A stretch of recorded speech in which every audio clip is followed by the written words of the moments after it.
Senior પત્રકારોની આગેવાનીમાં police commissioner કચેરી ખાતે આવેદનપત્ર પાઠવી રજૂઆત કરવામાં આવી હતી।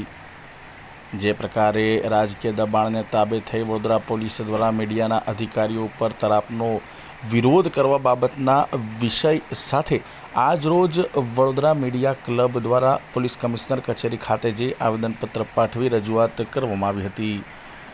4 મહિનાથી આ શહેરના પોલીસ કમિશનર તરીકે આવેલા નરસિંહ કોમર સાથે અમે બહુ જ નિખાલસપણે ચર્ચા કરી છે। લોકોનો રોષ ચરમસીમાએ છે અને લોકોનો રોષ દર્શાવવો એ મીડિયાની પ્રાથમિક ફરજ છે। અમને પ્રાથમિક ફરજ શીખવવા માટે એમણે પ્રેસ કાઉન્સિલનો જિક્ર પણ કર્યો અને 0 અવર્સમાં કેટલી ચર્ચા કરશે એવું પણ એમણે કહ્યું, પરંતુ જે આ સમુદાય એકત્ર થયો એ સમુદાય સમક્ષ જે રજૂઆત એમણે સાંભળી અને જે સ્પષ્ટતા કરવી જોઈએ એ સ્પષ્ટતા પૂર્ણ થઈ નથી એવું અમારું સ્પષ્ટપણે માનવું છે। મીડિયાના કર્તવ્યો છે અમે નિભાવીએ છીએ, પરંતુ ભારતીય જનતા પાર્ટીના સંગઠનની એક વ્યક્તિના ઇશારે જો વિન્ડિક્ટિવ એક્શન લેવાશે તો એનો સંપૂર્ણપણે અમે વિરોધ કરીશું। જેની જેવી કેપેસિટી એ પ્રમાણે લડશે, સાથે રહીને લડીશું તો આ વ્યક્તિનું રાજીનામું પણ નિશ્ચિત છે। ભારતીય જનતા પાર્ટીમાં કેટલી જૂથબંધી છે કદાચ હર્ષ રમેશ કુમાર સંઘવીને ખબર નહીં હોય, ચંદ્રકાંત રઘુનાથ પાટીલને પણ કદાચ ખબર નહીં હોય, પરંતુ એની પ્રત્યેક ખૂબીઓથી ખામીઓથી અમે જ્ઞાત છીએ। અને આ જે કેસ નોંધવામાં આવ્યો એ કેસ માત્ર ને માત્ર એક જ વ્યક્તિના ઇશારે નોંધાયો છે અને અન્યને ટાર્ગેટ કરવાનો પ્રયાસ છે। આ પ્રયાસ અમે સાચી નહીં લઈએ। મીડિયા તરીકે અમે અમારી ફરજ બજાવીશું, પરંતુ મીડિયાને જો દબાવવાની હવે પછીની કોશિશ થશે તો એ કોશિશ ચલાવી નહીં લેવાય, એ બહુ સ્પષ્ટ વાત છે। આજે રજૂઆત કરી છે, 0 અવરમાં કેટલીક ચર્ચા હજુ બાકી છે। નિમંત્રણ આપશે તો આવીશું અને નહીં તો ફોન ઉપર ચર્ચા કરીશું, પરંતુ વડોદરા મીડિયા ક્લબ જે સૂચિત છે હવે આપણે સંગઠન બનાવવું જોઈએ, બધાએ સાથે રહેવું જોઈએ, એ આ સમયની માંગ છે।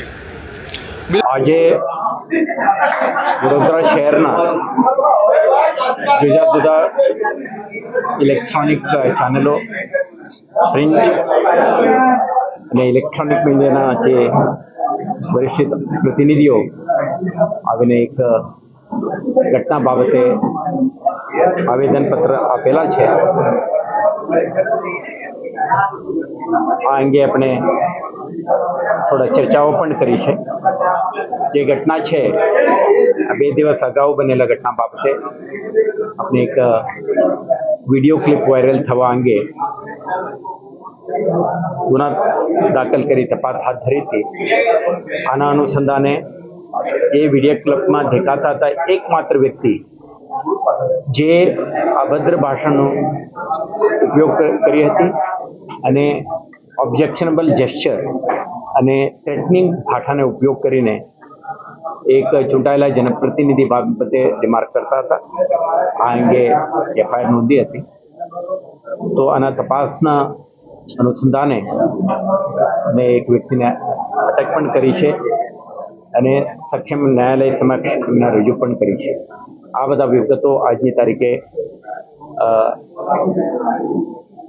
પબ્લિક ડોમેઇનમાં પણ છે।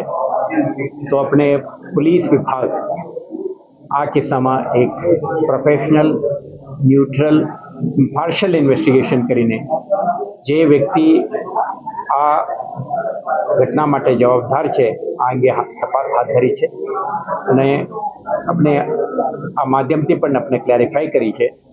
મીડિયાના મિત્રો as a responsible entities for giving coverage to all the happenings in the society અને પબ્લિકને જે કમ્યુનિકેટ કરવા માટે જવાબદાર છે, ફોર્થ એસ્ટેટ તરીકે એમના જે રોલ છે આમાં આપણે ક્યારે હ્યુજ રિસ્પેક્ટ આપીએ છીએ અને આ ઘટનામાં પણ એમનું કોઈ સ્પેસિફિક રોલ અને ઇન્વેસ્ટિગેટ નથી કરી। એક ઘટનાના બાબતે એમના પાસે પ્રાથમિક જાણકારી મેળવી છે, તો આ અંગે આપણે ચર્ચા કરી છે અને એમના રજૂઆત અંગે આપણે જોઈ લઈશું અને પોલીસ અને પ્રેસ ઇન્ટરેક્શન પ્લેઝન્ટ અને હંમેશા એક મ્યુચ્યુઅલી રિસ્પેક્ટફુલ વાતાવરણમાં આપણે બની રહેશે એવા આશ્વાસનો એમને આપીશ. Thank you. સર, આ ફરિયાદ જે છે ધારાસભ્ય પોતે કરાઈ છે કે બીજા? ફરિયાદ જે આવી છે અને જે તપાસ વગેરે થઈ રહી છે આના પ્રેસ નોટ પણ આપણે જારી કરી હતી ગઈકાલે પણ, અને આજે ઇન્વેસ્ટિગેશન હેઠળ છે. આમાં થતી પ્રગતિ અંગે અને આના નિકાલ અંગે પણ વખતો વખત મીડિયાના માધ્યમથી આપણે જાણકારી આપીશું.